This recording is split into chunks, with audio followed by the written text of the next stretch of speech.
Épître de Paul aux Romains, chapitre 13.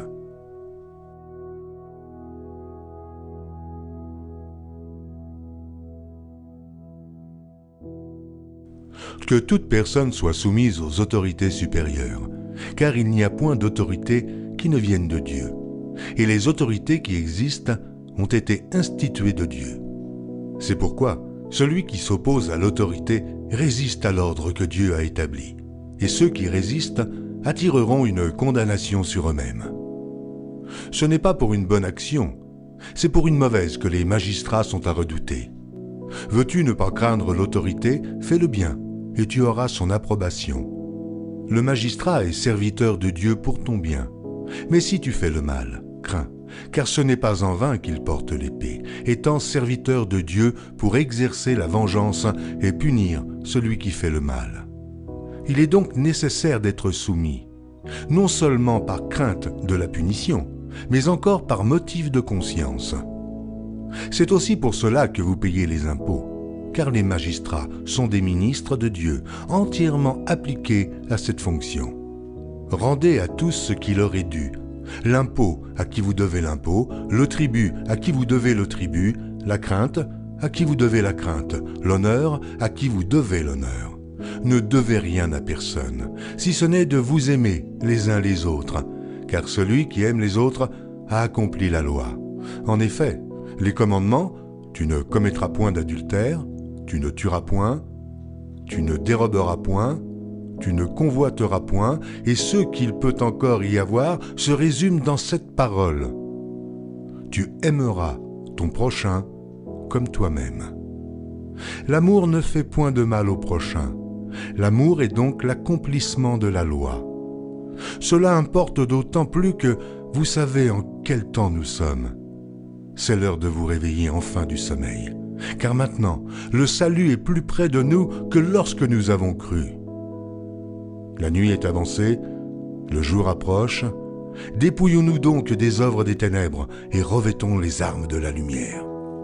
Marchons honnêtement, comme en plein jour, loin des excès et de l'ivrognerie, de la luxure et de l'impudicité, des querelles et des jalousies. Mais revêtez-vous du Seigneur Jésus-Christ et n'ayez pas soin de la chair pour en satisfaire les convoitises.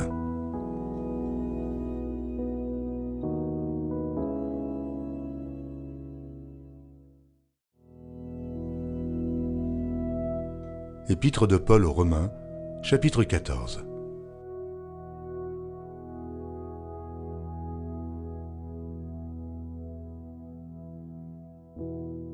Faites accueil à celui qui est faible dans la foi, et ne discutez pas sur les opinions.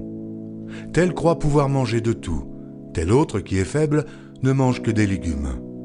Que celui qui mange ne méprise point celui qui ne mange pas, et que celui qui ne mange pas ne juge point celui qui mange, car Dieu l'a accueilli. Qui es-tu, toi qui juges un serviteur d'autrui? S'il se tient debout ou s'il tombe, cela regarde son maître. Mais il se tiendra debout, car le Seigneur a le pouvoir de l'affermir. Tel fait une distinction entre les jours. Tel autre les estime tous égaux. Que chacun ait en son esprit une pleine conviction. Celui qui distingue entre les jours agit ainsi pour le Seigneur. Celui qui mange, c'est pour le Seigneur qu'il mange, car il rend grâce à Dieu. Celui qui ne mange pas, c'est pour le Seigneur qu'il ne mange pas, et il rend grâce à Dieu. En effet, nul de nous ne vit pour lui-même, et nul ne meurt pour lui-même. Car si nous vivons pour le Seigneur. Et si nous mourrons pour le Seigneur. Soit donc que nous vivions, soit que nous mourions, nous sommes au Seigneur. Car Christ est mort et il a vécu afin de dominer sur les morts et sur les vivants. Mais toi, pourquoi juges-tu ton frère? Ou toi, pourquoi méprises-tu ton frère, puisque nous comparaîtrons tous devant le tribunal de Dieu? Car il est écrit, « Je suis vivant, dit le Seigneur. Tout genou fléchira devant moi, et toute langue donnera gloire à Dieu. » Ainsi, chacun de nous rendra compte à Dieu pour lui-même. Ne nous jugeons donc plus les uns les autres, mais pensez plutôt à ne rien faire, qui soit pour votre frère une pierre d'achoppement ou une occasion de chute. Je sais et je suis persuadé par le Seigneur Jésus que rien n'est impur en soi, et qu'une chose n'est impure que pour celui qui la croit impure. Mais si pour un aliment ton frère est attristé, tu ne marches plus selon l'amour. Ne cause pas par ton aliment la perte de celui pour lequel Christ est mort.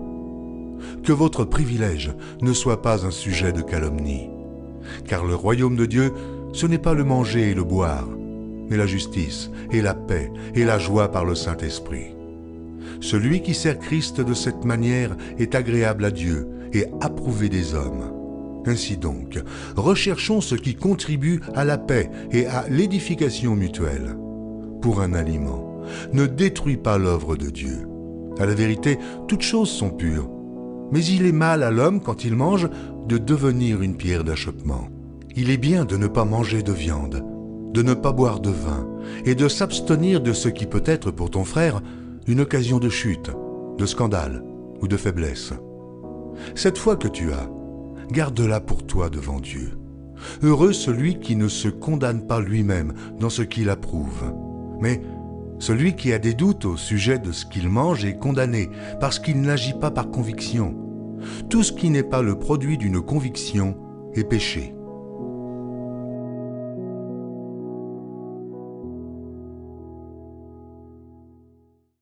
Shalom, shalom, bien-aimés, que la grâce du Seigneur Jésus vous soit multipliée. Partage ma méditation de Romains 13 et 14. Dans Romains au chapitre 13, il est écrit que chacun se soumette aux autorités qui nous gouvernent, car toute autorité vient de Dieu et celles qui existent ont été établies par Dieu. Ici, en méditant dessus, ça me fait comprendre la souveraineté de Dieu derrière toute autorité. Et ici, je vois derrière les autorités ceux qui nous dirigent, le gouvernement, mais également l'autorité en ce qui concerne la justice, les magistrats. Je vois également l'autorité traditionnelle, les chefs traditionnels. Je comprends que toutes ces personnes-là sont des personnes qui ont été prédestinées à être à ces endroits par Dieu. Comme il a établi les rois dans l'Ancienne Alliance, il a également fait pour ces gouvernements qui nous dirigent aujourd'hui dans nos nations. Et ça m'amène, lorsque je médite, à comprendre que nous ne devons pas être des personnes qui méprisent les autorités.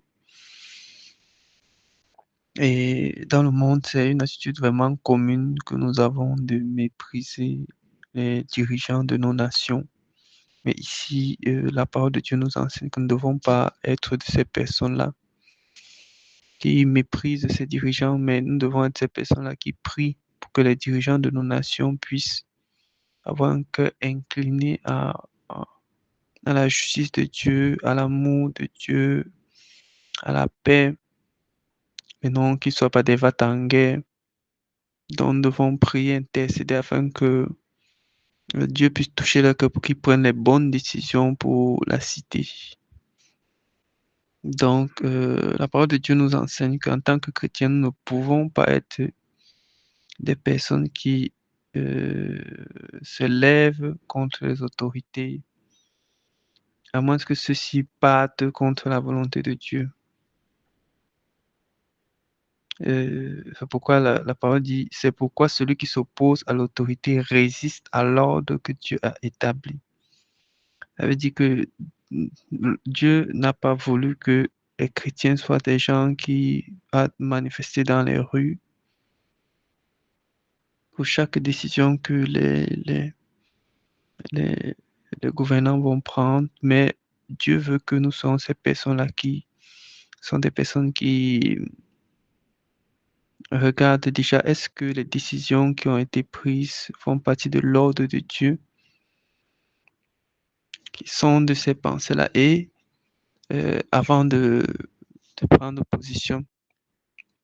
Et nous devons également considérer du fait que nos dirigeants, bien de fois, ne sont pas des personnes qui sont chrétiens, comme par exemple dans nos chefferies, ne sont pas des personnes qui sont chrétiennes, mais sont des personnes que Dieu utilise. Dieu utilise pour prendre des décisions. Donc, nous ne devons pas avoir aussi une facilité à critiquer leurs décisions, mais nous devons nous laisser conduire par le Seigneur. Et c'est une occasion pour moi également, à travers cette méditation, de me repentir, de demander pardon au Seigneur. Parce que maintes fois, j'ai vivement critiqué les décisions qui ont été prises par nos gouvernants lorsque j'étais dans le monde. Et en entrant dans le corps du Christ, j'ai compris que ce sont des choses qui sont assez délicates. Par exemple, quand je prends le cas de Donald Trump, certaines de ses attitudes, je les ai critiquées, mais je comprends que voilà, il est aux yeux de Dieu un enfant de Dieu. Et c'est comme ça. On ne peut pas changer cet état-là. Et qu'il y a des rois comme David également qui ont eu à pécher. David a eu à faire comme l'adultère avec Bathsheba, mais pas pour autant qu'il n'est pas un enfant de Dieu. Donc, il y a ces autres paramètres-là dont nous devons tenir compte en ce qui concerne l'autorité. Et la parole de Dieu nous rappelle également de payer l'impôt. L'impôt, c'est vraiment important. Payer l'impôt parce que, voilà, les magistrats qui demandent cela sont des serviteurs de Dieu. Les magistrats qui veillent à ça, donc, ils veillent à ce que la taxe payée, l'impôt payé, soit quelque chose de juste, de justement appliqué. Et en tant que chrétien, on ne peut pas se soustraire à ça et vivre dans l'illégalité. Donc, c'est un appel également pour moi à contrôler est-ce que je suis sur le plan légal, est-ce que je n'ai pas des choses que je dois à l'État.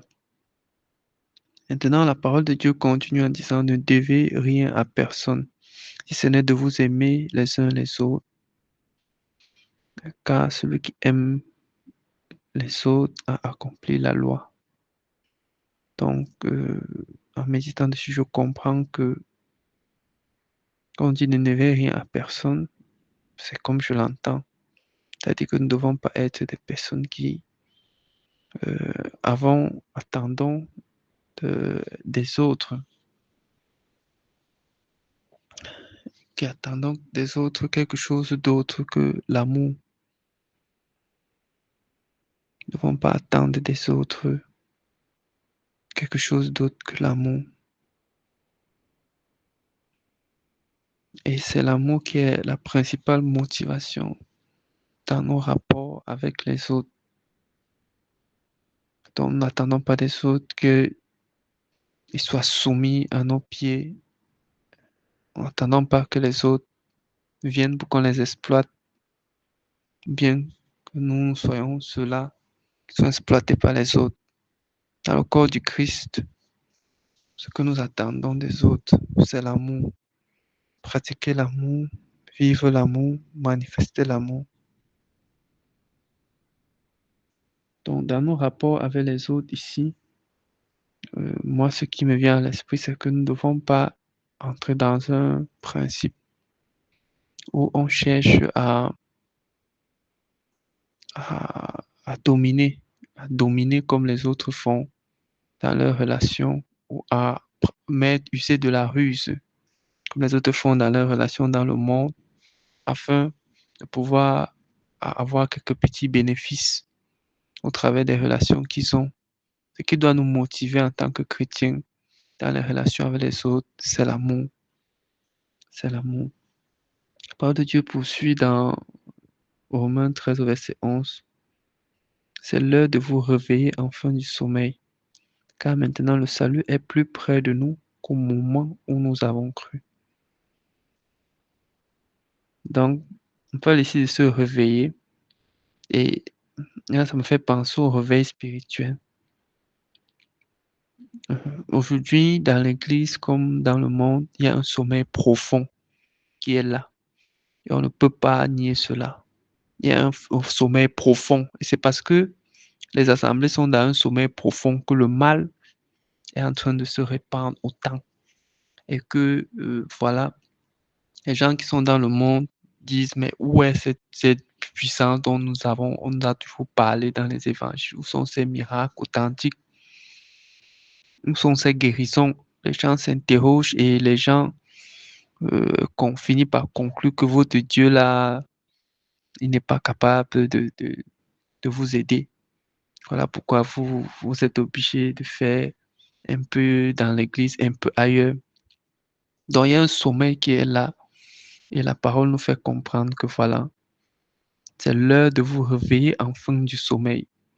Donc l'église doit se lever avec autorité, avec puissance, revêtue par la puissance. Elle doit manifester ses bonnes œuvres parce que l'humanité attend la révélation des fils.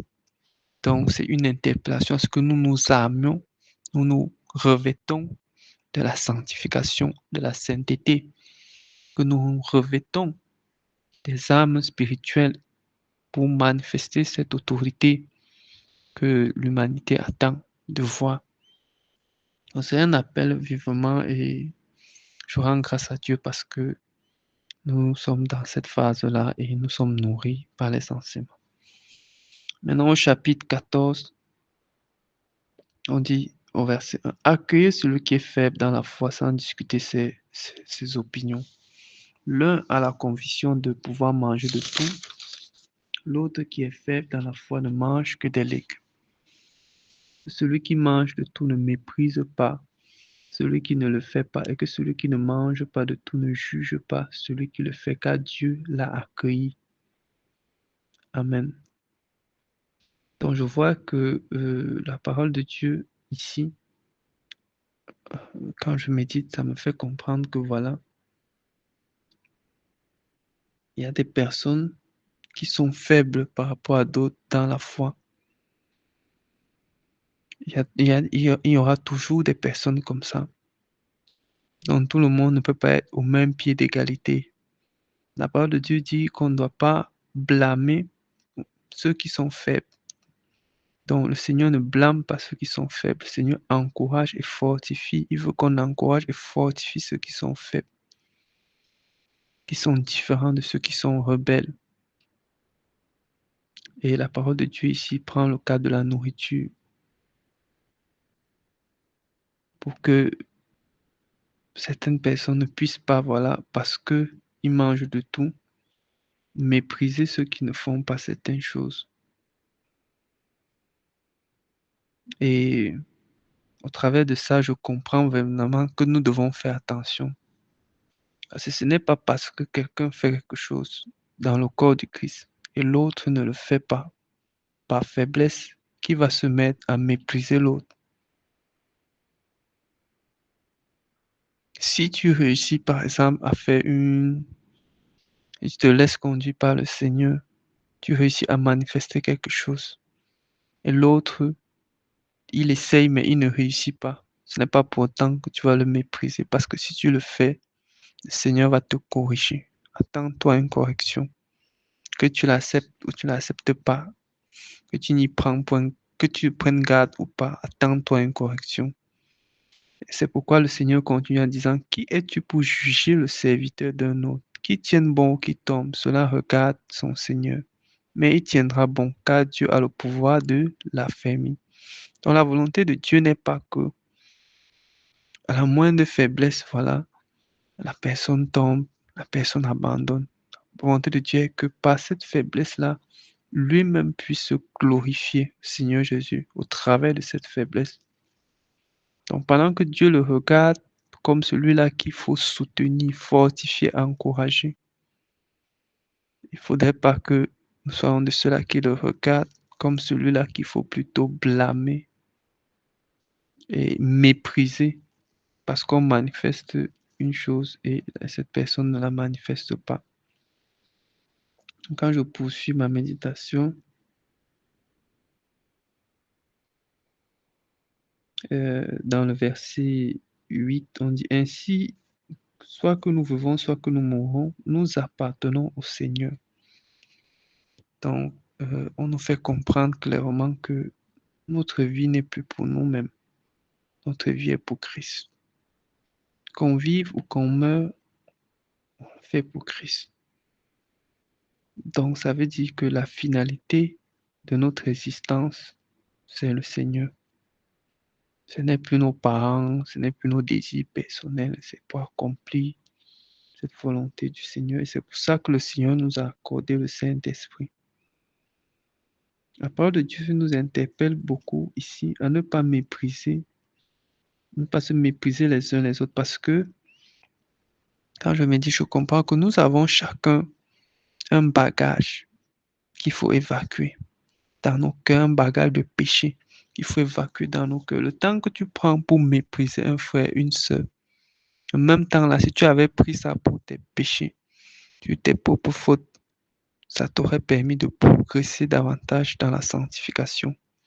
Mais tu consacres ton temps, 1 heure de ta journée à parler de tel frère ou de telle sœur, de ses péchés et oubliant ainsi ce qui est dans ta vie que tu peux évacuer. Ça, ce n'est pas normal, ce n'est pas une bonne chose. La parole de Dieu nous dit, nous nous jugeons donc plus les uns les autres, mais veillez plutôt à ne pas placer d'obstacles ou de pièges devant votre frère. Et l'apôtre poursuit en disant, je suis convaincu dans le Seigneur Jésus que rien n'est impur en soi, mais si quelqu'un considère telle chose comme impure, alors elle est impure pour lui. Donc, il revient encore sur les pratiques de la loi où on déclarait des choses pures, impures. Et il dit que vous ne pouvez plus entraîner les gens dans ces pratiques-là.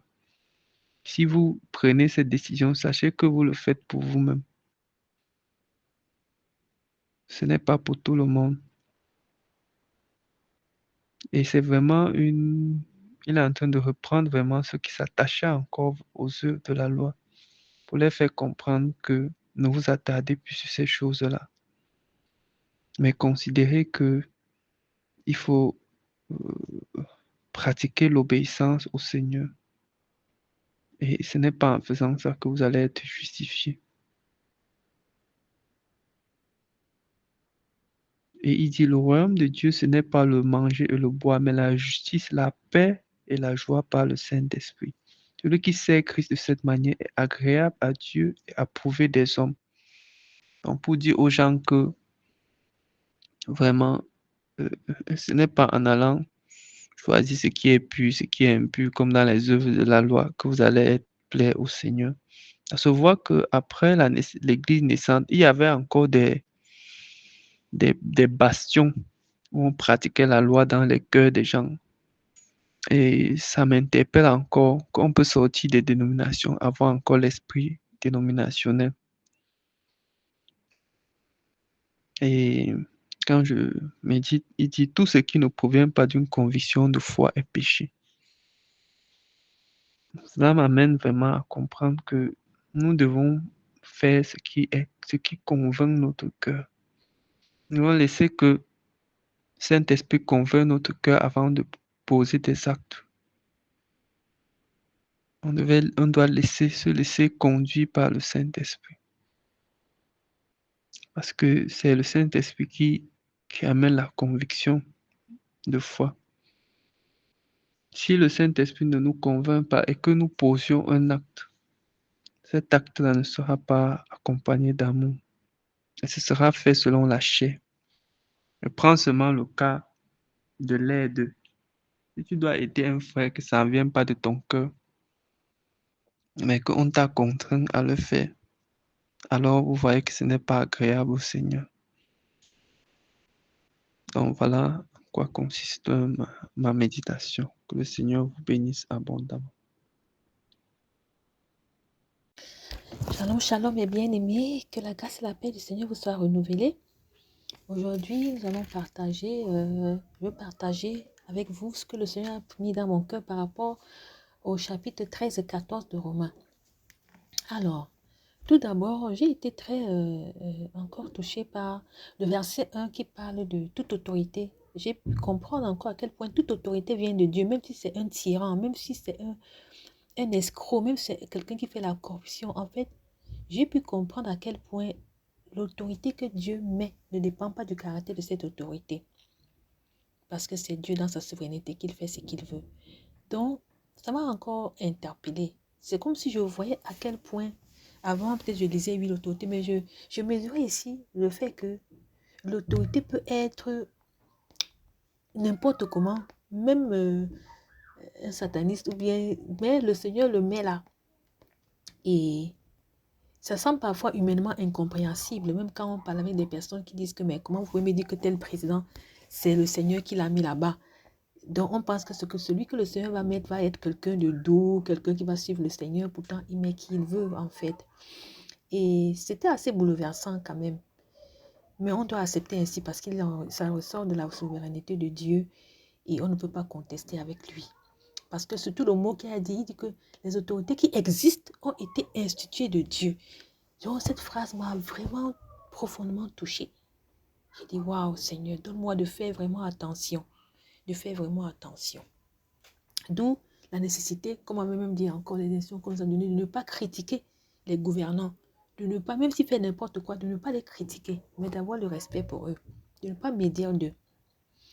Et le verset 2 aussi m'a permis de comprendre un peu la sentence. La sentence qui arrive à ceux qui critiquent, à ceux qui condamnent, à ceux qui médisent les autorités. On dit qu'il y a une condamnation, ça sera une condamnation sur eux-mêmes. J'ai dit, ça m'a poussé à la prière, à dire, Seigneur, aide-moi à ne pas injurier, à ne pas critiquer les autorités établies sur moi, quel que soit le domaine de ma vie, que ce soit une autorité établie sur ma vie professionnelle, familiale, matrimoniale, sociale, spirituelle, que je puisse avoir honoré ces autorités-là. Et le Seigneur m'a transporté dans le verset 3 de 1 Corinthiens 11. Il m'a rappelé encore que l'homme est le chef de la femme. Donc, il m'a rappelé à respecter tout homme, quelle que soit sa statue, quel que soit son âge, et afin que je ne puisse pas être participante à ce qui renverse le gouvernement de Dieu. Je vais aller au verset 3 de 3 à 5 et je me suis rappelé que c'était un enseignement qu'on a eu aussi pendant le live où on parlait des magistrats qui sont comme des serviteurs de Dieu. Et ce jour-là, on a expliqué ça, c'était un peu difficile. Moi, j'ai dit que waouh, ça m'a encore montré, quand j'écoutais le live le jour-là, de regarder les magistrats autrement en fait. De les regarder autrement, pas parce qu'ils ont corrompu certains, mais de les regarder autrement comme le Seigneur dit ici. Parce que malheureusement, de nos jours, cette figure-là est vraiment tronquée. Parce qu'ils sont versés dans la corruption, ainsi de malversation et tout. Mais le Seigneur me dit de les regarder ainsi. Et ensuite, il y avait le verset 7. Le verset 7, le Seigneur m'a interpellé. En effet, le Seigneur m'a interpellé me disant, est-ce que est-ce que j'honore les personnes à qui l'honneur doit être dû? Donc, c'était comme une introspection que le Seigneur me permettait de faire. Et ça m'a mené dans la repentance et ensuite à ce que le Seigneur me donne, sa grâce me donne de rectifier le tir. Parce que je me suis rendu compte à travers ça que je n'honore pas vraiment les autres comme il se doit en fait. Que l'honneur que je donne est biaisé. Je remercie le Seigneur pour cela. Au verset 8, nous avons été aussi, pendant la rencontre que Maman Sarah a faite en France au mois de juin, nous avons aussi été interpellés par ce verset où la servante du Seigneur nous disait que chacun disait, je te dois de l'amour, que ce que nous devons, c'est l'amour, que nous devons être, notre dette doit être l'amour. Donc quand je lis ce verset, j'ai repensé à cela, que je dois de l'amour. On disait, je te dois de l'amour. Et je prie que le Seigneur me donne de m'appliquer véritablement à cela. Au verset 10, et l'amour qui ne fait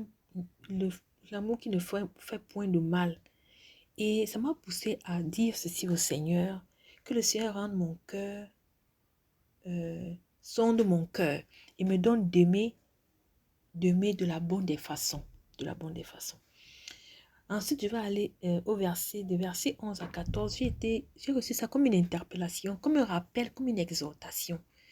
Et je disais, le Seigneur m'interpellait sur l'état actuel, le sommeil, d'où l'urgence de se réveiller. Et je me suis posé aussi certaines questions que j'aimerais avoir les explications selon comme le Seigneur guidera les conducteurs. Je me suis demandé si il parle de salut ici.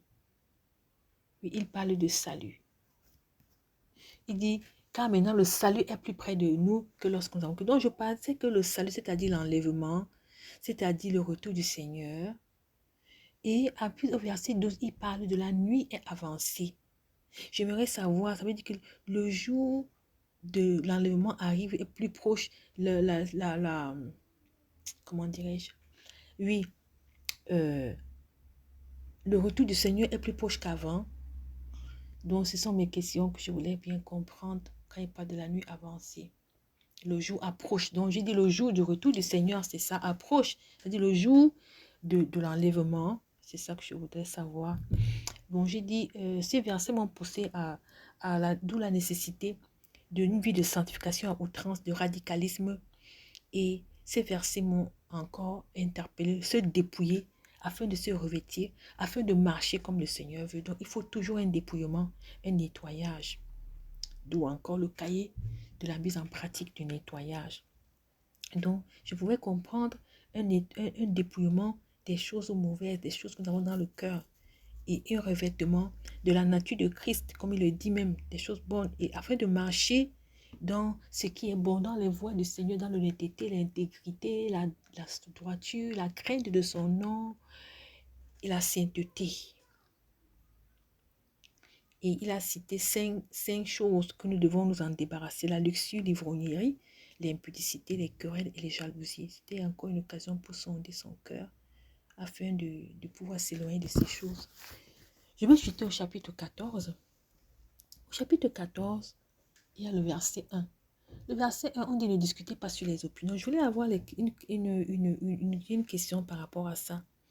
Est-ce que ces opinions sont liées au verset 1, là, sont liées au verset 2 où il parle de manger?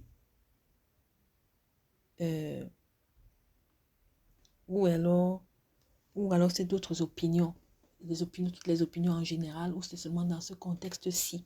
Donc, c'est ce que je voudrais savoir. Et ensuite, il y a le verset 4. Oui, on a aussi déjà été très interpellés aussi, même au milieu de nous aussi, dans IPJ, et aussi même dans les directs où on parlait de fermer de ne pas participer à ceux qui calomnient les hommes de Dieu, les serviteurs de Dieu, de quitter le lieu, de ne pas être parmi eux, de ne pas être parmi ceux qui critiquent les serviteurs de Dieu, que lorsqu'on ne connaît pas quelque chose, qu'on ne n'aille pas sur Google taper pour dire que tel nom, est-il un serviteur de Dieu? Non. Que nous taisons et nous prions. Si le Seigneur veut nous révéler, il va nous révéler dans sa grâce. S'il ne veut pas, mais nous prions, mais nous ne calomnions pas, parce que nous ne savons pas ce qu'il en est de la personne. Et je peux reconnaître aussi que c'est à travers ce ministère que j'ai pu comprendre le danger. J'ai pu comprendre les choses qui peuvent être, qui peuvent conduire, des dangers qui pèsent, ou bien les sentences qui pèsent sur ceux qui calomnient les hommes de Dieu. J'ai pu comprendre vraiment la dangerosité de faire ces choses. J'ai pu comprendre vraiment à quel point encore s'abstenir, même d'être parmi ces gens-là et d'être silencieuse, on s'abstient, on participe passivement. Donc, c'est à travers ce mystère que j'ai pu comprendre encore certains aléas, certaines subtilités qui m'ont beaucoup aidé, qui m'aident maintenant à savoir comment me comporter dans de pareilles situations. Et que le Seigneur m'en préserve vraiment, m'en préserve de tout ce genre d'actes. Je vais au verset 5. Et le verset 5, j'ai une question. Le verset 5, quand il parle de tel, fait une distinction entre les jours. Bon, je voulais savoir si les jours-là, c'est peut-être Noël, c'est selon peut-être la Pâque, selon la religion. Et c'est ce que je voulais savoir en fait. Et il est dit que celui qui distingue les jours agit pour le Seigneur. Oui, qui agit pour le Seigneur. Ensuite, les versets 7 à 8. Les versets 7 à 8. ça m'a un peu rappelé, c'est un rappel important pour moi. Et le fait que j'ai pu encore comprendre cette grâce de ne pas vivre pour soi, mais de vivre pour le Seigneur. Ça m'a connecté, ce passage, cet esprit m'a transporté au verset 20 de Galates 2, où il dit, j'ai été crucifié avec Christ, et si je vis, ce n'est plus moi qui vis, c'est Christ qui vit en moi. Mais j'ai pu comprendre à quel point, que ce soit ma vie, que ce soit ma mort, c'est pour le Seigneur. Donc, j'ai pu saisir ça comme une grâce immense, comme un privilège, comme vraiment quelque chose de précieux que Dieu m'accorde, de vivre et de mourir pour lui. Ça m'a tellement, ça m'a galvanisé, ça m'a encore apporté du baume sur le cœur. Je te dis merci. Verset 12, j'avais une question. On dit ici, ainsi que chacun de nous rendra compte à Dieu pour lui-même. Donc, je voulais savoir si les rendre compte, là, il y aura une distinction entre ce qui a été fait avant que je ne rencontre le Seigneur et ce qui a fait après que j'ai rencontré le Seigneur. Ce compte rendu, en fait. Est-ce qu'il y aura une distinction de ce que j'ai commis comme péché avant et après? Et verset 16. Verset 16. Notre privilège ne soit pas comme un sujet de calomnie. Donc, ça m'a poussé à demander au Seigneur, à dire au Seigneur, Seigneur, aide-moi afin que mon privilège ne soit pas un sujet de calomnie pour mon prochain. Le verset 22, j'ai une question. Il est cette fois que tu garde-la pour toi devant Dieu. Donc, je voulais un peu avoir une explication avec un exemple de ce verset. Le verset 23 aussi, j'ai une question. Quand il parle il dit, mais celui qui a des doutes au sujet de ce qu'il mange est condamné parce que ce qu'il n'agit pas par conviction. Non. Et le verset, j'avais une question par rapport quand il parlait de la viande là. Je voulais vous savoir, oui, même ce verset 23, si est-ce que c'est lié à la viande sacrifiée aux idoles, ce verset 23. Oui, on est au sujet de ce qu'il mange. Mais celui qui a des doutes au sujet de ce qu'il mange, voilà, des doutes au sujet de ce qu'il mange, je voulais savoir si c'est lié aux viandes sacrifiées aux idoles. Donc, que le Seigneur vous bénisse abondamment. Shalom, shalom. Je vous aime. Shalom, shalom, mes bien-aimés, que la paix, la grâce, l'amour, les faveurs du Seigneur Jésus-Christ vous soient abondamment multipliés. Je rends grâce au Seigneur pour ce nouveau jour de partage, pour cette nouvelle lecture et pour la marche que nous faisons. Merci à tous ceux qui vont intervenir. Merci pour l'éclairage et que la gloire revienne au Seigneur Jésus, lui qui nous amène à demeurer dans sa parole. La lecture du jour aujourd'hui concerne Romains 13, verset 14. Je partage avec vous ce que j'ai pu retenir au chapitre 13 qui parle, le premier verset parle des autorités. Et nous voyons là que le Seigneur veut que nous soyons soumis aux autorités. Quand je voyais ce verset, je méditais sur ce verset, j'ai dit, mais jusqu'à quand? Jusqu'à où? Je voulais dire, devons-nous être soumis aux autorités? Car nous voyons comment nos autorités se comportent. Nous voyons l'injustice, tout ce qui se passe là. Et bon, je voyais aussi que le Seigneur, au travers de toutes ces autorités que nous voyons, il manifestait ses différents attributs. Ce qui était en lui, il a placé ça dans les hommes, les différents hommes que nous voyons là, les chefs d'État, juges, magistrats et autres, et les policiers, les gendarmes, l'armée, tout ça là. Le Seigneur est dans tous ces autorités, dans tous ces domaines de la vie qu'on peut trouver sur la terre. Donc, ce qui fait que il nous demande, c'est pourquoi il dit que toutes les autorités ont été établies par lui. Et quand on regarde de près, c'est ce qu'on voit. On voit les différents attributs, les différentes manifestations de notre Seigneur Jésus. Et quand je passe au verset 2, au verset 2, qui dit « Qui s'oppose à l'autorité s'oppose à Dieu ». Et vraiment, d'où encore cette question et la question de l'injustice de nos autorités. Et lorsque je méditais dessus, c'était que le combat se fait à genoux. Et ça me fait rappeler aussi David face à Saül. Malgré tout ce que Saül faisait, malgré l'injustice de Saül, malgré ces persécutions, David ne s'est vraiment pas levé contre lui. Même lorsqu'il a eu l'occasion de traiter Saül, David ne l'a pas fait parce qu'il craignait.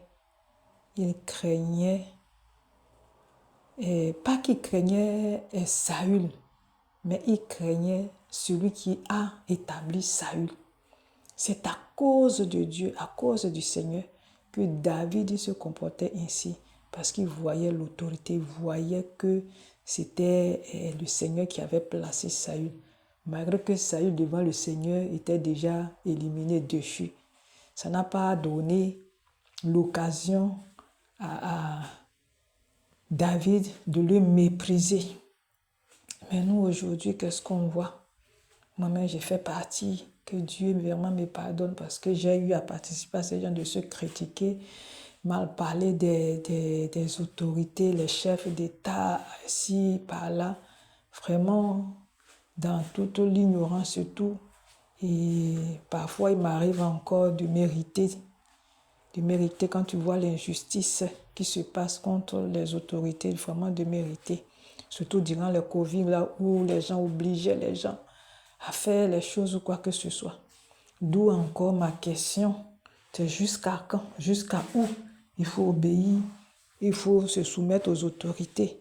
Parce que ça aussi, ça a été pour beaucoup de personnes une chute pour se conformer à faire le vaccin parce qu'ils ont lu ça dans la parole et qu'il faut obéir aux autorités. Mais alors que nous savons qu'avec le Seigneur, chaque chose a une limite. Tant que ça ne touche pas, ça ne va pas toucher, déranger la parole du Seigneur. Tant que ça ne s'oppose pas à la parole du Seigneur, on peut obéir. Mais là où ça commence à entrer, à franchir, à surpasser la loi du Seigneur, là, je pense qu'il faut s'arrêter. Il n'y a plus d'obéissance. Et c'est ce qui s'est passé avec Pierre et Jean et même avec Paul lorsqu'ils étaient devant les autorités et que ceux-ci les interdisaient de faire ce que Dieu leur avait demandé de faire. Là, ils ont dit que non, là, seulement là, ils préféraient mourir. Ils préféraient mourir que d'obéir aux autorités. Donc là encore, il faut qu'on fasse attention jusqu'à où il faut obéir aux autorités, jusqu'à où il faut les respecter, jusqu'à où il faut prendre en considération ces choses-là. Donc voilà un peu ce que j'ai compris. Et en ce qui concerne pour s'opposer aux autorités, vraiment pour lutter contre les autorités, la lutte, le combat se fait en genoux. C'est pas de vive voix, c'est à genoux. Et ça me fait rappeler ce que hier, dans le live, notre bien-aimé frère disait, les soupirs amènent la réponse. Soupirons au Seigneur, soupirons comme le peuple d'Israël lorsqu'ils étaient en Égypte. Lorsqu'ils étaient en Égypte, ils ne se sont pas opposés aux gens qui les maltraitaient, mais ils criaient, ils soupiraient jusqu'à ce que le Seigneur réponde à leur demande. Parce que si ceux-là étaient opposés à faire quoi que ce soit, ils allaient rester seulement en Égypte là-bas. Mais c'est leur soupir matin, midi, soir. Le Seigneur dit qu'il a entendu leurs cris. C'est pas qu'ils se sont jetés dans les rues, c'est pas en manifestant, mais c'est en soupirant, en pleurant, en priant à genoux que le Seigneur est venu en aide au peuple d'Israël. Et je passe au verset 3. Je comprends là que pour ne pas créer les problèmes avec les autorités, il faut faire le bien. Il faut faire le bien. Et je me suis posé la question, mais de quel bien il s'agit? Le bien selon les hommes ou le bien selon Dieu?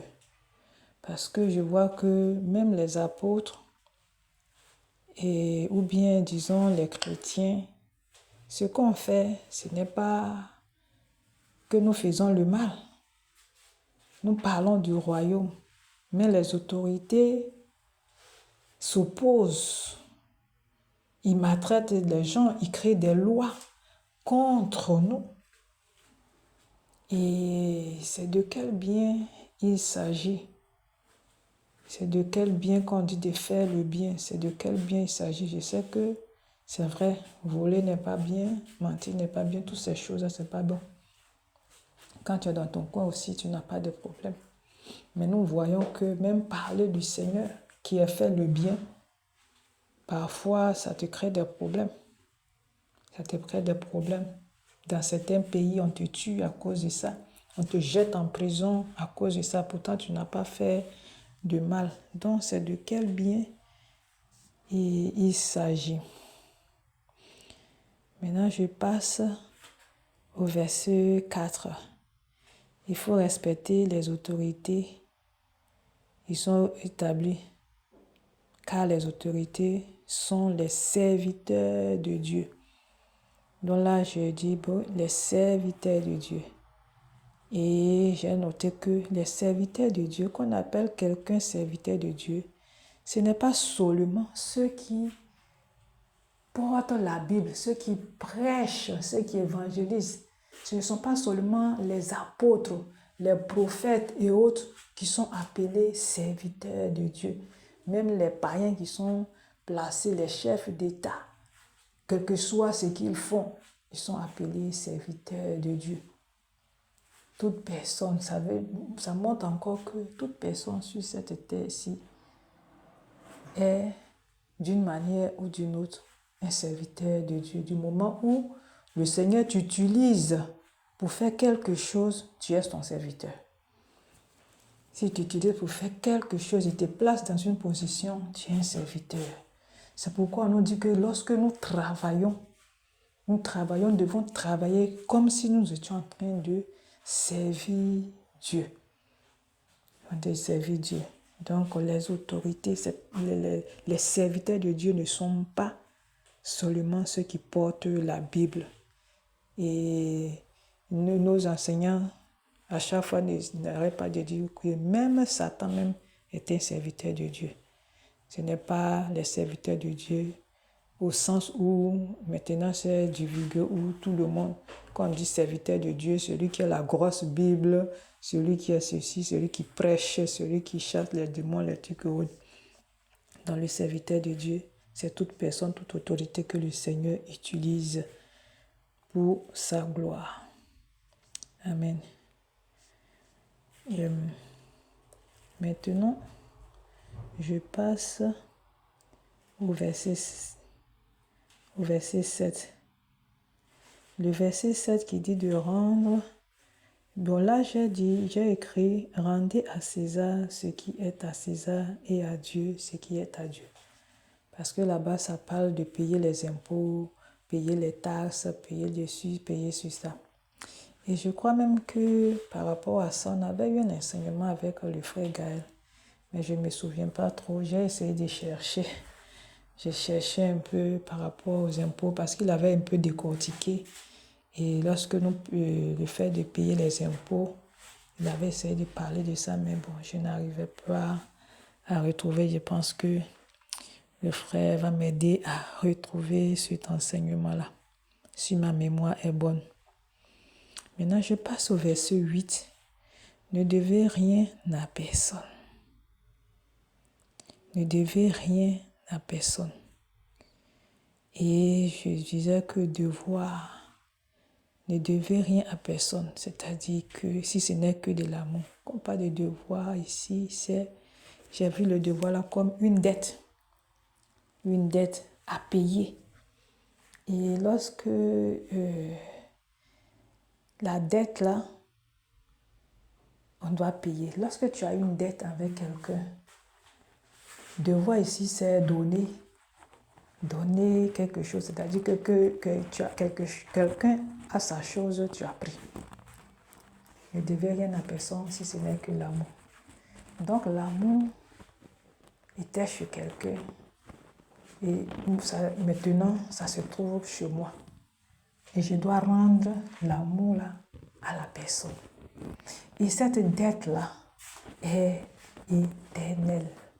La dette de l'amour est éternelle. C'est une dette qu'on ne finira jamais de payer, puisque le Père lui-même est amour. Est amour et on a la vie éternelle. Et cette dette est éternelle. Donc l'amour, si c'est une dette, si l'amour si je dois avoir pour dette l'amour, ça veut dire que l'amour ne m'appartient pas. Et ce qui ne t'appartient pas, tu dois donner. Et comme ce n'est pas du matériel, l'amour, je dois manifester ça, je dois donner ça à la personne de plusieurs manières. L'amour se donne de plusieurs manières. Il y a des fois même tu peux donner l'amour, tu manifestes l'amour envers une personne sans même qu'elle le sache. Par exemple, tu intercèdes pour la personne, tu pries pour la personne, tu vas devant le Père, tu fais des choses pour la personne ne peut même pas savoir, mais tu le fais par amour pour cette personne. Quand tu vois que la personne est dans une situation qu'il faut la prière, sans même qu'on te l'ait demandé, tu te mets à genoux à cause de l'amour que tu as pour cette personne. Et à cause de l'amour, tu manifestes ça. Tu vas à genoux devant le Père. Oh Père, voici mon frère, voici ma soeur. Oh Père, oh Père, oh Père. La personne n'est même pas au courant que tu es en train de faire ces choses. Donc l'amour se paye de plusieurs manières. On peut manifester l'amour de plusieurs manières. C'est ce que j'ai compris ici quand je méditais sur verset 2 concernant l'amour. Je disais que l'amour est une dette éternelle. Éternelle. Amen. Et là encore, on dit que l'amour accomplit la loi. Le verset 10. Le verset 10. Et ça me rappelle ce que le Seigneur a fait pour nous. L'amour du Seigneur par rapport à la loi. Parce que puisque dans la loi était donnée par rapport au péché. Tu ne feras plus ceci, tu ne feras plus cela, tu ne voleras pas, tu ne convoiteras pas. Et si tu aimes quelqu'un, tu ne vas pas convoiter ses biens. Tu ne vas pas convoiter sa femme, tu ne vas pas convoiter sa maison, tu ne vas pas tuer la personne. Donc si tu as l'amour en toi, tu ne vas pas pécher. Et si tu ne pêches pas, tu ne vas pas faire des sacrifices.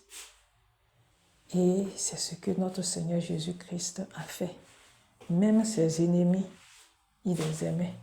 Il priait même pour eux. Il intercédait pour eux. Il demandait même à ce que rien ne leur soit inculté, malgré tout le mal qu'il leur faisait. Il les reprenait, certes, il les reprenait pour le bien, pas pour le mal. Donc, l'amour, vraiment, c'est l'accomplissement de la loi.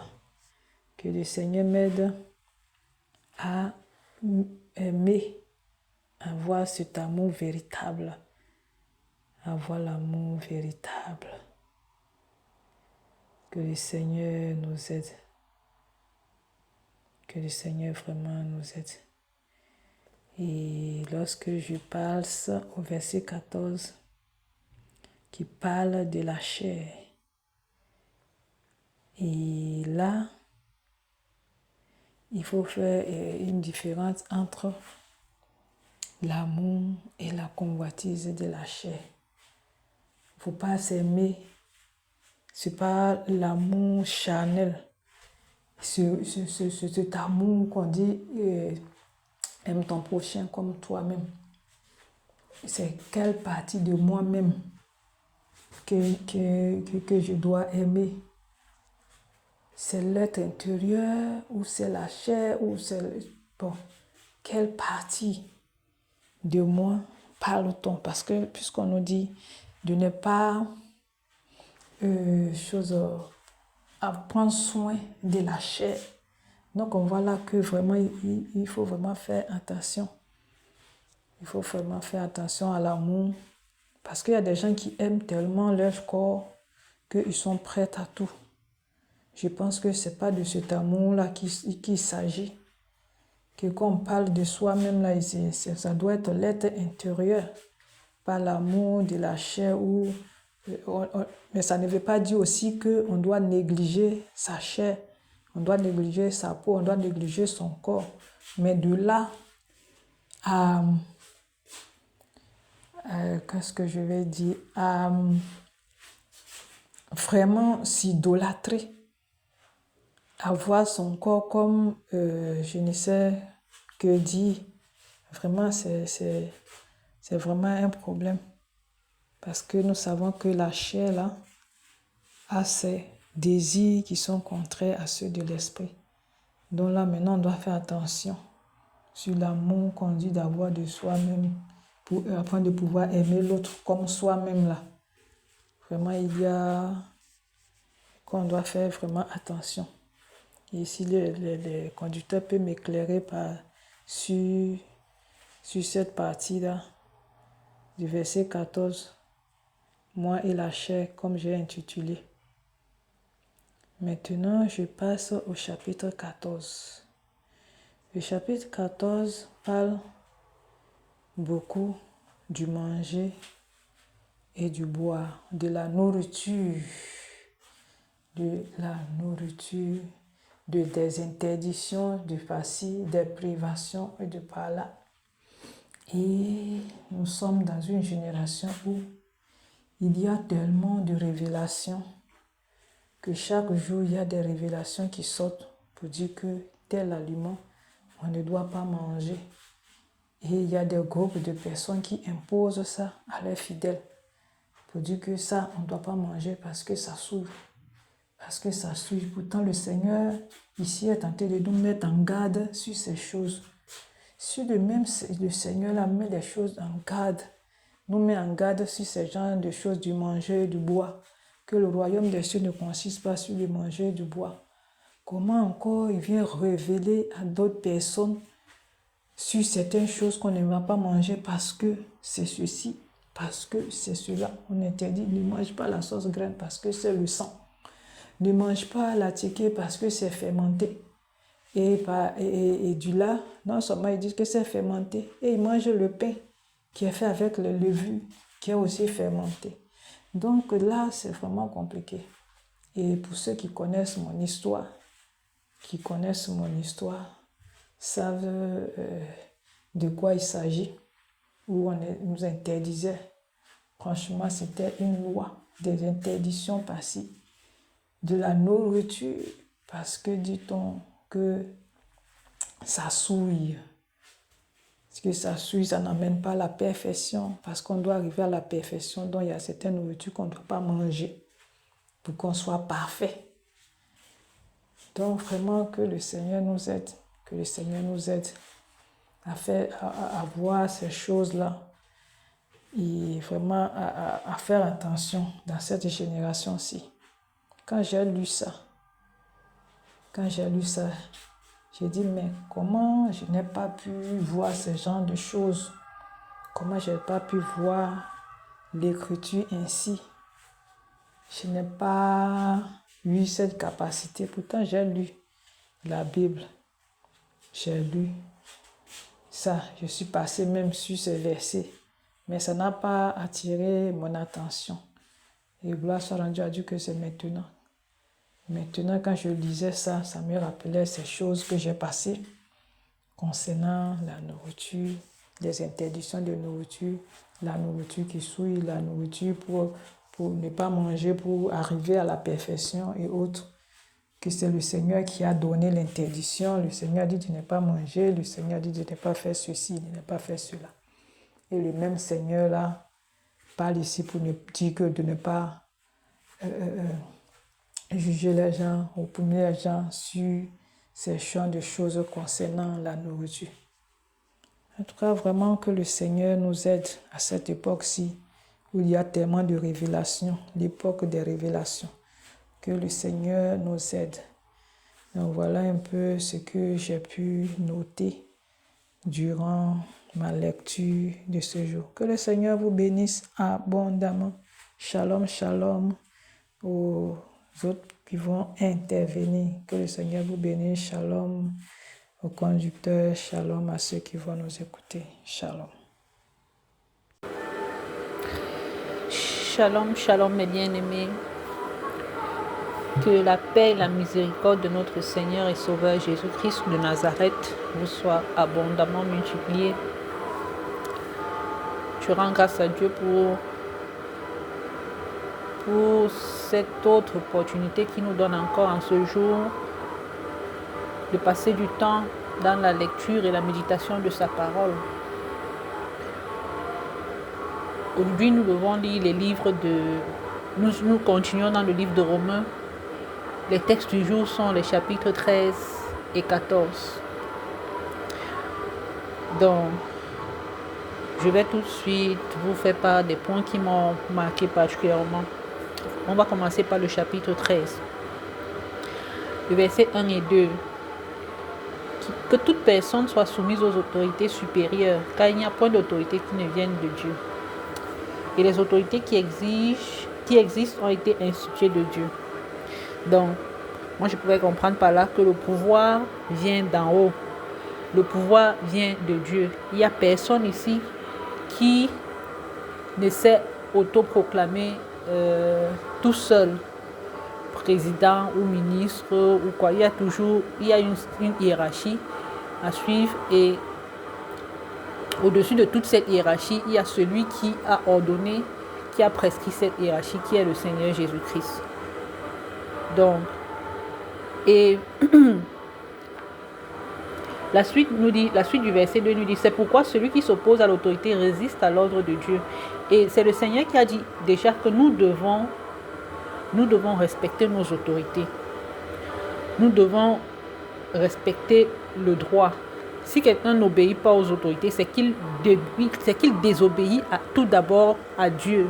Donc si quelqu'un dit qu'il ne respecte pas la loi, c'est qu'il va déjà à l'encontre de la loi de Dieu. Parce que c'est Dieu qui a ordonné, qui a prescrit, qui a donné le pouvoir aux autorités. Et nous devons de respecter ces autorités-là. Et si nous disons que nous ne respectons pas ces autorités, ça veut dire que nous désobéissons déjà d'abord à Dieu, premièrement. Ce n'est pas d'abord aux autorités que nous désobéissons, mais c'est à Dieu. Donc, et la suite nous dit, c'est pourquoi celui qui s'oppose à l'autorité résiste à l'ordre que Dieu a établi, et ceux qui résistent attireront une condamnation sur eux-mêmes. Quand j'ai lu ce verset-là, j'ai pensé à nos dirigeants, certains dirigeants, les dirigeants des nations, certains présidents des pays qui pensent que le pouvoir, c'est eux, qu'après eux, il n'y a personne. Ils oublient que s'ils sont là, s'ils sont à la place où ils se trouvent là, c'est parce que Dieu a voulu. Et c'est Dieu qui a permis cela. Donc ils se disent qu'après eux, il n'y a plus rien. Comme on dit dans le langage camerounais, après eux, c'est on appelle ça, le ravin. Voilà. Donc il n'y a plus rien. Ce sont eux qui sont au-dessus de tout. Et c'est comme ça que, remplis d'orgueil, ils ne savent pas à quoi ils s'attendent. Nous avons vu des présidents comme ça en Afrique, par exemple. Nous avons vu le président Mobutu, qui s'était un autoproclamé maréchal. Le président, jusqu'aujourd'hui, ça existe. Les pays où les présidents ne veulent pas quitter le pouvoir alors qu'ils sont déjà fatigués et tout. Et certains, c'est comme ça que leur fin, c'est quoi? Quand la Bible dit ceux qui résistent attireront sur eux une condamnation. Leur fin a été quoi? La finalité du président Mobutu, par exemple, c'était quoi? C'était la mort. Plus loin là, nous avons plus près de nous, même là au Gabon, par exemple, Ali Bongo, qui a laissé les gens souffrir dans son pays et tout. Mais à la fin, quelle a été sa fin? L'humiliation. L'humiliation. Alors que s'il avait reconnu que ce pouvoir-là lui avait été donné de la part du Seigneur et qu'il traitait et qu'il devrait bien traiter ce qu'on lui avait confié, il n'aurait pas fini ainsi. Donc, les exemples sont légion dans ce cas-là. Nous avons même aussi au Cameroun. Donc, je vais passer le verset 3-4. Le verset 3-4 qui nous parle des magistrats.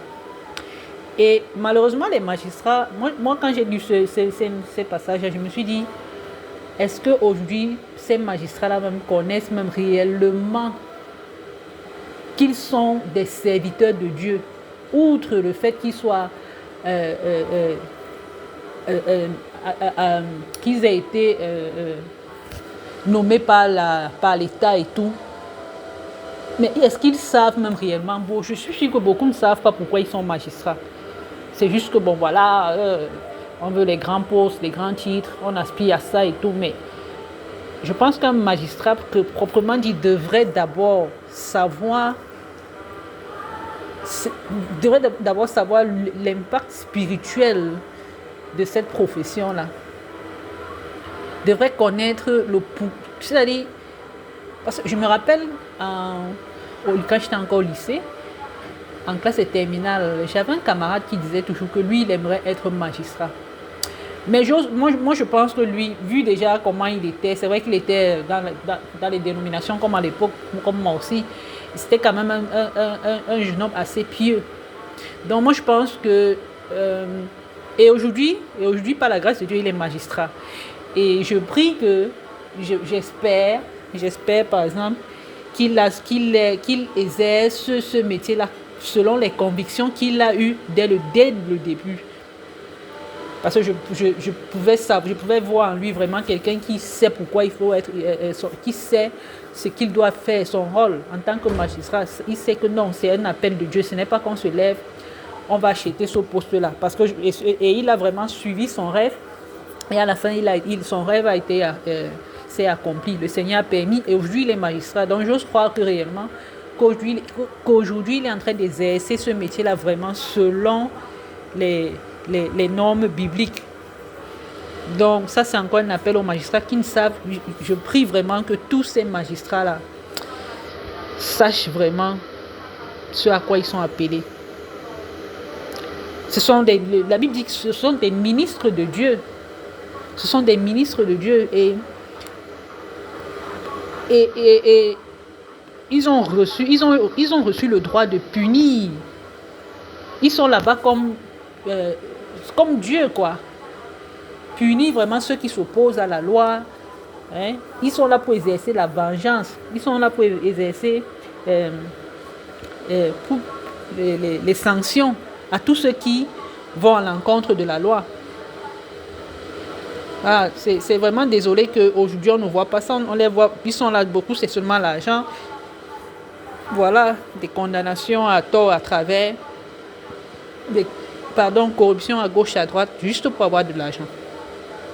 Beaucoup travaillent pour satisfaire leur propre intérêt. Ils oublient carrément qu'ils sont là au service de Dieu et qu'ils vont rendre compte à Dieu. Donc, tout magistrat devrait au préalable savoir qu'il est serviteur de Dieu, serviteur de Dieu. Et savoir que être magistrat c'est un droit, non seulement c'est biblique, mais aussi, non seulement civique, mais biblique. Et premièrement, c'est d'abord biblique. Voilà. Et puis, on a pris l'exemple du verset, c'est quel verset déjà, qui dit que Il est donc nécessaire d'être soumis non seulement par la crainte de punition, mais encore par motif de conscience. C'est pour cela que vous payez vos impôts. Le verset 6 nous dit que c'est pour ça que vous payez vos impôts. Et nous devons savoir que, voilà, je voulais par là dire que payer l'impôt, c'est un acte non seulement civique, mais c'est aussi biblique en fait, parce que c'est dans ça se trouve dans la Bible. C'est depuis la Bible que les citoyens avaient le droit de payer leurs taxes, leurs impôts, le tribut, quoi que ce soit. On va retrouver cela dans Luc 20. Dans Luc 20, un instant que je retrouve le verset. Luc 20, verset 25.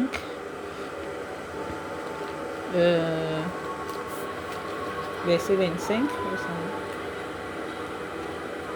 Alors, j'y suis. Verset Luc 20, verset 25 à 26, qui nous dit ceci. Voilà. Ok, j'y suis. Alors, rendez donc à César ce qui est à César et à Dieu ce qui est à Dieu. Parce que les publicains l'ont appelé, ils lui ont demandé si ils voulaient piéger Jésus pour savoir si c'est qu'ils doivent payer. Si c'est qu'il faut payer l'impôt. Et le Seigneur leur a dit, qu'est-ce qui est sur ces pièces de monnaie-là? Il leur a dit César. Il a dit, ok, alors rendez à César ce qui est à César et à Dieu ce qui est à Dieu. Donc chaque citoyen doit connaître ses droits et ses devoirs. Donc, en tant que citoyen d'une nation. Et Matthieu, nous pouvons aussi retrouver le même texte dans Matthieu 22, verset 21, qui dit que, alors je vais lire, verset 21 qui nous dit, 22, 21, il est écrit, de César, alors je vais commencer, verset 21, de César lui répond, il leur dit, rendez donc à César ce qui est à César et à Dieu ce qui est à Dieu. Donc voilà, payer l'impôt est un droit civique mais biblique aussi. Non seulement c'est un droit civique mais c'est aussi un droit biblique. Alors je vais passer au verset 8, 9, 10 pratiquement. Ne devez rien à personne si ce n'est de vous aimer les uns les autres.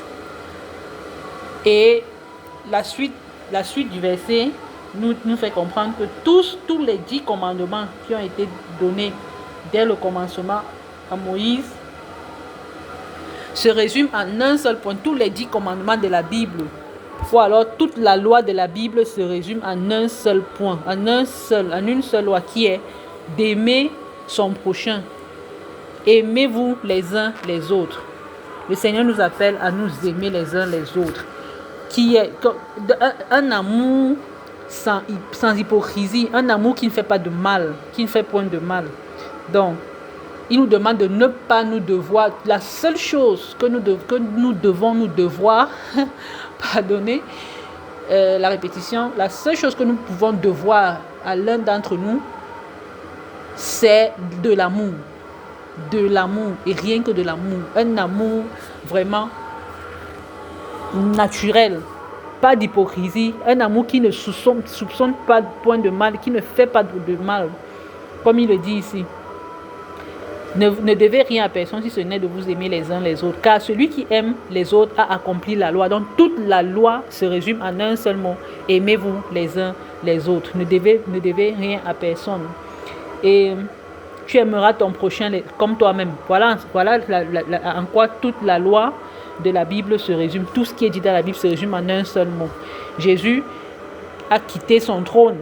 Il est descendu sur terre pour sacrifier sa vie, verser son sang sur la croix par amour pour nous. Qui peut le faire? Donc l'amour, rien que l'amour, c'est ce que nous devons nous devoir les uns les autres. Ne pas dire à mon frère je t'aime, ma soeur je t'aime, juste parce que c'est un slogan, juste parce qu'il faut le dire, mais le dire parce que je ressens vraiment de l'amour pour ma soeur, je ressens vraiment de l'amour pour mon frère, je le vis, je le dis et je le pratique. Que ce soit pas un amour, une expression biaisée, voilà, que ce soit vraiment un truc du ressenti. Voilà.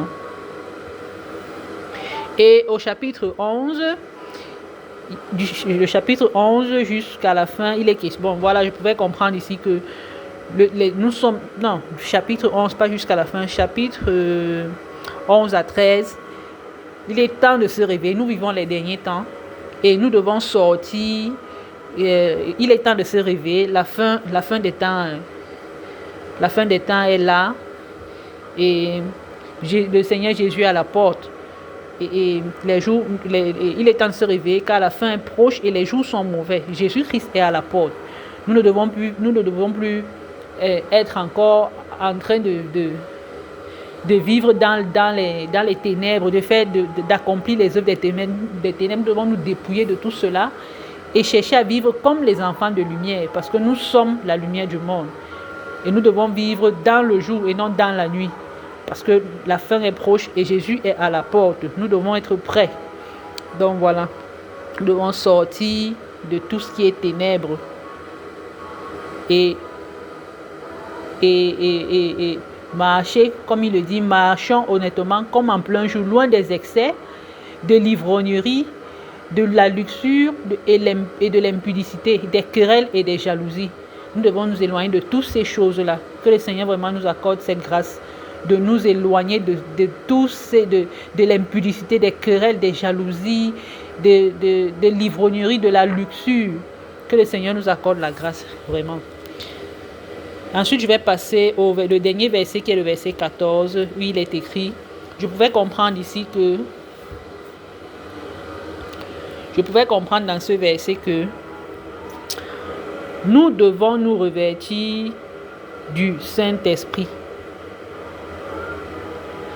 Nous devons vivre selon l'Esprit et non selon la chair.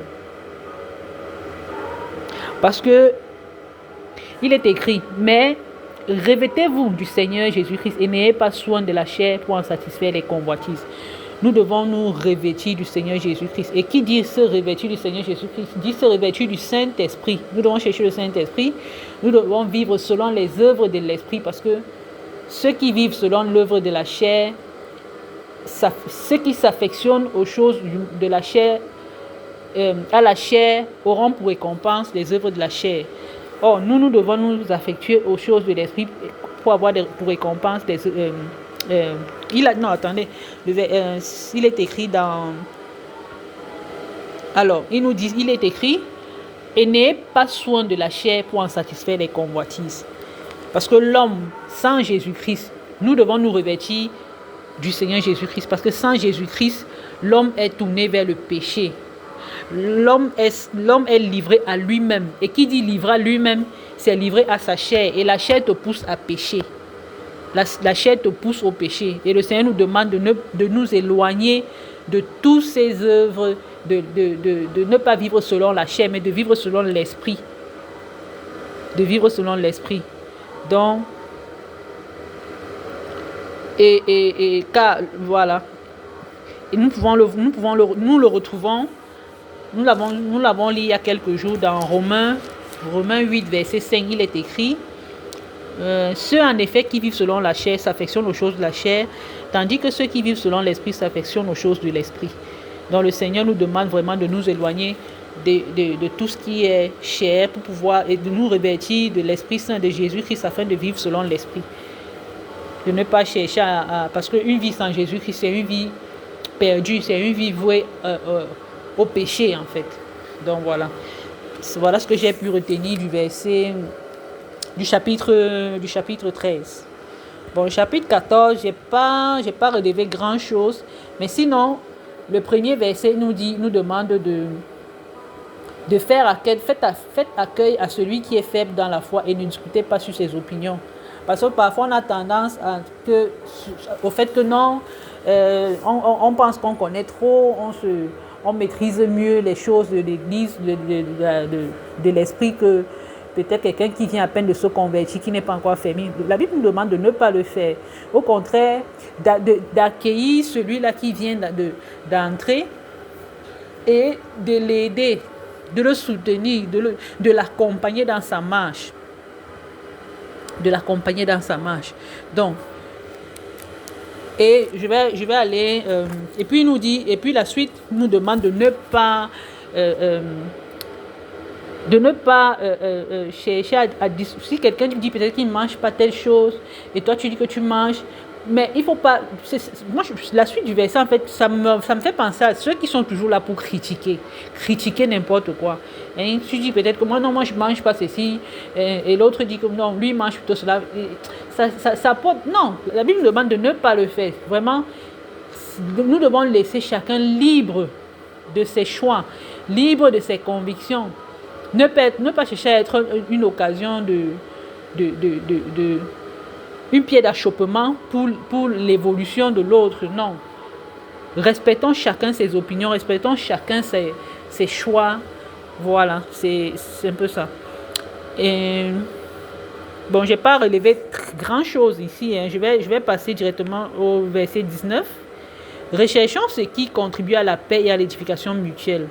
Donc, nous devons seulement chercher la paix.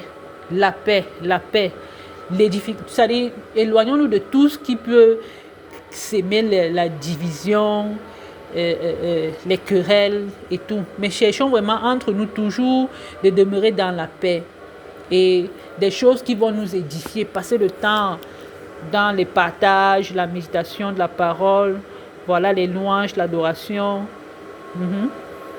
Donc, et éviter tout ce qui peut apporter des problèmes, calomnies, s'éloigner de tout ce qui peut vraiment détruire la paix au milieu de nous. Donc, c'est un peu ce que j'aime. C'est ce point que j'ai un peu... j'ai pu relever aussi au niveau du chapitre 14, parce que j'ai pas trop médité sur le chapitre 14. Donc voilà, je me suis plus concentrée sur le chapitre 13. Voilà ma petite contribution par rapport à ces textes du jour. Tout en espérant que ça pourra vous bénir, apporter une petite bénédiction dans la suite de votre lecture. Que le Seigneur vous bénisse abondamment. Shalom, shalom. Shalom, shalom. À tous les bien-aimés, que le Seigneur vous bénisse abondamment et que sa grâce et sa paix abondent dans nos vies et dans nos familles. Je viens ici partager par la grâce de Dieu ce que le Père a permis que je puisse comprendre encore de Romains 13 et 14. Déjà d'entrée de jeu, le Seigneur m'a interpellé pour ce qui concerne la soumission aux autorités. La soumission aux autorités, quand j'étais en train de lire ça, la première chose qui est montée dans mon cœur, c'est je comprends pourquoi le Seigneur frappe vraiment ceux-là qui sont injustes. Parce que on dit que toute autorité vient du Seigneur. C'est le Seigneur qui les établit. Ils sont là pour rendre la justice de Dieu. Mais quand tu es injuste, tu comprends pourquoi le Seigneur a horreur de ce que les autorités soient injustes. C'est pour ça qu'il frappe. C'est pour ça qu'il dénonce quand il y a de l'injustice. Ah, Seigneur. J'étais davantage marquée parce que je comprenais que si tu fais le bien, normalement, tu n'as pas le droit de craindre la justice. Mais je me rends compte aujourd'hui que beaucoup se retrouvent en prison n'ayant jamais fait quelque chose de mauvais. Peut-être parce que quelqu'un au quartier n'est pas d'accord avec toi. Et comme il est grand quelque part, il paye. Voilà. Tu payes les conséquences parce que toi, tu n'as pas assez d'argent, tu n'as pas assez de moyens, tu n'as pas ci, tu n'as pas ça. Et ce n'est plus ce que nous vivons aujourd'hui. Nous ne vivons plus aujourd'hui cette justice-là. Ils ne sont plus là pour vraiment faire l'œuvre du Seigneur. Et c'est pourquoi le Seigneur est vraiment irrité. Parce que l'injustice amène vraiment l'irritation du Seigneur dans une nation. Je disais encore miséricorde, Père. Miséricorde parce que ces magistrats-là que tu as établis ne font pas ce que tu attends d'eux. Ils ne font pas ce que tu attends d'eux. Ils ne marchent pas comme tu veux. Ils passent le temps à mépriser le peuple. C'est le droit du plus riche qui est respecté. La veuve et l'orphelin sont méprisés. Ah, Seigneur, miséricorde. Si tu as un problème en justice, si tu payes, ok, d'accord, tu as raison. Si tu n'as pas l'argent pour payer, voilà, tu as tort. Que le Seigneur prenne vraiment miséricorde et qu'il rétablisse sa justice. Qu'il rétablisse sa justice. qu'il rétablisse sa justice au milieu de son peuple. Et il disait encore, si tu ne veux pas craindre l'autorité, fais le bien. Fais le bien, j'étais davantage interpellée, même déjà pour moi-même, à faire le bien. Et le verset 6 m'a fait sourire quand je dis, c'est aussi pour cela que vous payez les impôts. Et donc le verset 7 me donne encore de comprendre que je dois rendre à chacun ce qui lui est dû. Celui qui, si c'est l'autorité à quelqu'un, oui, c'est la crainte et c'est l'honneur. Ça me rappelait les paroles de Jésus qui disait encore, rendez à César ce qui est à César et à Dieu ce qui est à Dieu. Et j'étais davantage interpellée concernant l'amour du verset 8 au verset 14. Ça m'a beaucoup interpellée par rapport à l'amour. La seule dette que je dois avoir à l'égard des chrétiens, à l'égard de ceux qui m'entourent, des collègues et tout, la seule dette, l'unique dette, c'est la dette de l'amour. Une dette que tu payes, ça ne finit jamais. Parce que je n'ai pas le droit à un seul instant de ne pas aimer. Non, je n'ai pas le droit de ne pas aimer. Ça ne doit même pas passer par là où je me trouve. Ne devez rien à personne si ce n'est de vous aimer les uns les autres. Car celui qui aime les autres a accompli la loi. Aimer tout le monde. On n'a pas dit que non, tu aimes seulement ceux qui font comme tu veux. Ceux qui sont dans la saine doctrine. Non, ceux qui marchent d'une certaine façon. On dit aimer les uns les autres. Aimer les uns les autres. Et le Seigneur rappelle encore que tous les commandements là, que tu ne commettras pas l'adultère, tu ne tueras point, tu ne dormiras point, tu ne combattras point. Tout ça, ça résume à aimer son prochain comme soi-même. Parce que tu ne peux pas chercher à faire du mal à toi-même. Bien au contraire. Bien au contraire, tu cherches à avoir, à te trouver bien, à te sentir bien. Bien au contraire. J'étais vraiment interpellée en ce qui concerne l'amour. Parce que l'amour ne fait point de mal au prochain.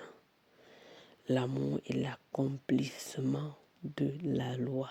L'amour ne fait point de mal. Si tu aimes quelqu'un, tu ne vas pas chercher à mal parler de la personne. Tu ne vas pas chercher à mépriser la personne. Tu vas respecter la personne.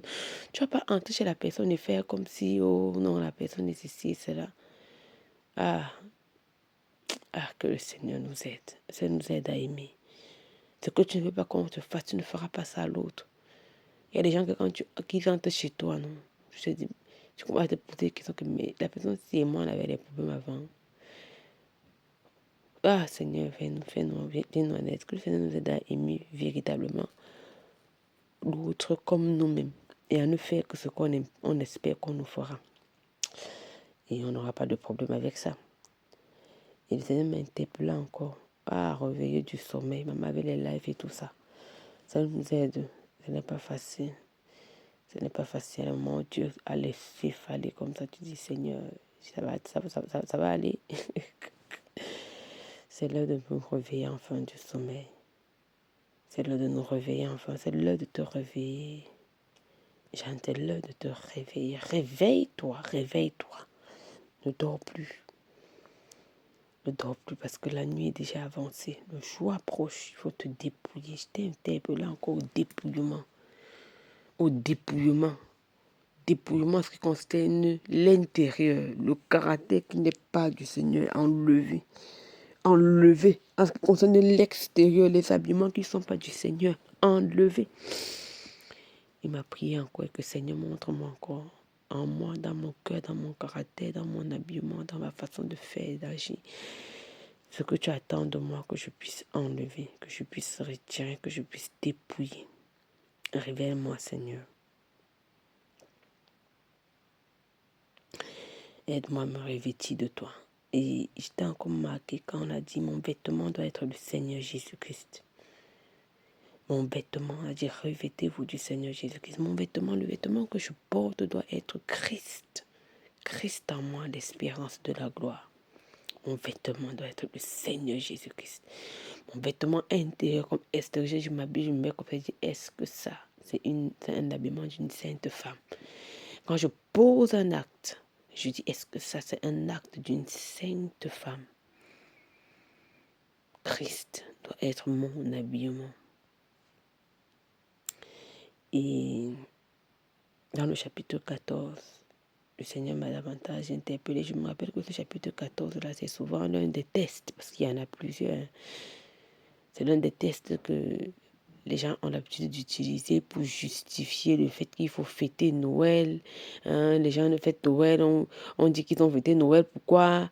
Voilà, Noël est monté. Noël, en tout cas, on est même dans la période de l'Avent, entre guillemets. Voilà. Donc, c'est vraiment le test si beaucoup utilisent souvent. L'un des tests. Non, la Bible dit que toi qui ne distingues pas les jours, moi qui distingue les jours, tu ne dois pas me juger, tu n'as pas... Et ça me rappelle encore un enseignement que mon chef nous avait fait, que tu ne peux pas sanctifier ce qui vient du diable. C'est-à-dire que le diable ne peut pas faire sa chose, il te donne. Et puis il dit que non, je vais pas des gens qui vont dans la sorcellerie, qui récupèrent l'âme du diable, il va aller prier sur ça pour sanctifier avant d'utiliser comme ça. Tu ne peux pas faire le malin. Tu ne peux pas faire le malin. Et quand tu te rends compte que dans ce test, ce n'est pas question de Noël, qui est une fête satanique, mais il est question du manger, des aliments qu'on mange. C'est quand même terrible comment est-ce qu'on peut détourner un si beau test. Le Seigneur invite ici à aider ceux qui sont faibles, dans la foi, à les soutenir, à prier pour eux, à intercéder pour eux. Il n'est pas en train de demander d'aller fêter Noël. Il n'est pas en train d'interpeller que, oh, voilà, on n'a pas fêté Noël, allez-y fêter. Et je t'ai encore interpellé davantage de ne pas mépriser l'autre. C'est le manger. En tout cas, les biologistes là, le Seigneur est fidèle. Le Seigneur est fidèle. D'interpeller sur le manger. Le manger. Ce n'est pas d'interpeller concernant Noël et tout. Et le verset 4 m'a marqué davantage. Qui es-tu, toi qui juges un serviteur d'autrui? S'il te tient debout ou s'il tombe, cela regarde son maître, mais il se tiendra debout car le Seigneur a le pouvoir de l'affermir. Et ça m'a davantage interpellée parce que c'est souvent... C'est un sujet sur lequel Papa Junior insiste ces temps-ci encore. Ne peut trouver pas là où on calomnie un serviteur. Même si tu dis que non, il est peut-être faux, il est peut-être...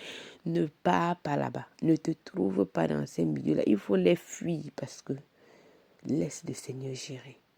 Toi, ton cœur doit être rempli de l'amour. Laisse le Seigneur gérer. N'entre pas dans ce qui ne te concerne pas. N'entre pas dans ce qui ne te concerne pas. C'est vraiment quelque chose qui m'a interpellée encore quand je relisais ça ici. N'entre pas dans ce qui ne te concerne en rien. Voilà. Et vraiment que le Seigneur me fasse grâce. Que le Seigneur me fasse grâce de ne pas me trouver dans ces milieux-là où les serviteurs de Dieu sont calomniés ou bien, voilà, que ça ne parte même pas. Que même les chaînes là, c'est besoin de les zapper très très vite. Donc, parce que tu n'es même pas abonné, parfois tu n'es même pas abonné à une chaîne, tu restes sur Facebook ou YouTube, t'envoie des notifications qui ne te concernent en rien. Parce que et maintenant tu peux cliquer et tu trouves ton cœur en train de calomnier. En train de calomnier un serviteur de Dieu. En train de calomnier. Et je t'ai marqué que si les gens mangent n'importe comment, celui qui mange, c'est pour le Seigneur qu'il mange et il rend grâce. Celui qui ne mange pas, c'est pour le Seigneur qui ne mange pas et il rend grâce. Mais je dois me rassurer que si je mange un aliment, que ce ne soit pas aussi une occasion de chute pour celui qui est faible. Que ce ne soit pas. Donc, ça m'interpellait encore de ne pas vraiment être des occasions de chute. Pas seulement concernant l'alimentation, mais dans tout. Éviter d'être une occasion de chute pour les uns et les autres. Et le verset 10 m'a marqué. Pourquoi juges-tu ton frère? Pourquoi méprises-tu ton frère? Nous allons tous comparaître devant le tribunal de Dieu. Nous allons tous comparaître devant le tribunal de Dieu. Donc, je dois vraiment regarder à ma vie, à ma marche avec le Seigneur et me conduire comme le Seigneur le désire. Pas regarder que tel a fait comme ça, tel a fait comme ça, tel autre a fait comme ça. Et ainsi, chacun de nous rendra compte à Dieu pour lui-même et pas pour les autres. Parce que non, Seigneur, tel a fait comme ça et tel. Non, c'est pour toi-même. Je dois travailler mon caractère, mon comportement parce que c'est pour moi-même que je rendrai compte c'est pas pour quelqu'un d'autre. Et j'étais encore marquée. Le Seigneur dit que non, le royaume de Dieu, ce n'est pas le manger, le boire, parce que les gens en ont fait vraiment leur sujet. Donc non, le royaume de Dieu, ce n'est pas le manger, le boire. Le royaume de Dieu, c'est la justice, c'est la paix, c'est la joie, pas le Saint-Esprit. Voilà ça en quoi consiste le royaume. Donc, ne reste pas là à passer tes journées à parler du manger, comme si c'est ce sur quoi le royaume de Dieu est basé. Le royaume de Dieu n'est pas ça. Le royaume de Dieu n'est pas ça. C'est la justice, c'est la paix, c'est la joie que le Saint-Esprit donne. Et Paul rappelle encore, en tout cas pour lui, toutes choses sont pures, tous les aliments sont purs. Il n'y a pas quelqu'un qui dit que non.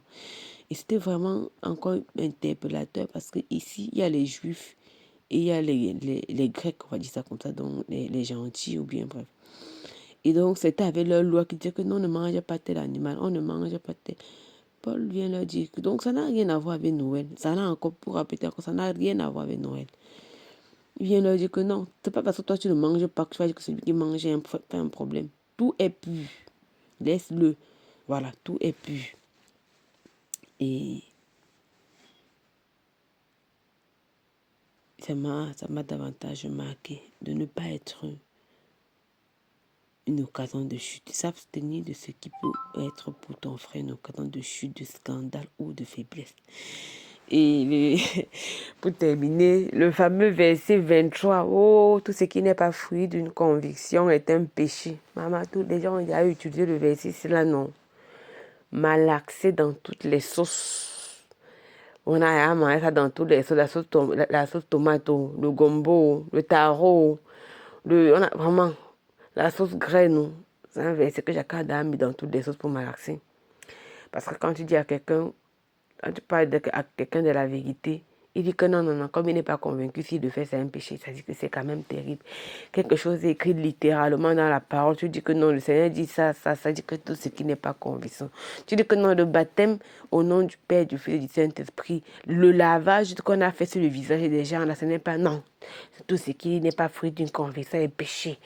C'est terrible. C'est un verset qu'on a déjà malaxé dans toutes les sauces. Dans toutes les sauces. Ah, Père, miséricorde encore. Donne-nous vraiment la grâce de comprendre tes écrits, de comprendre ta parole et d'y marcher selon qui te convient. Que le Seigneur bénisse abondamment encore chacun d'entre vous. Au nom de Jésus. Amen.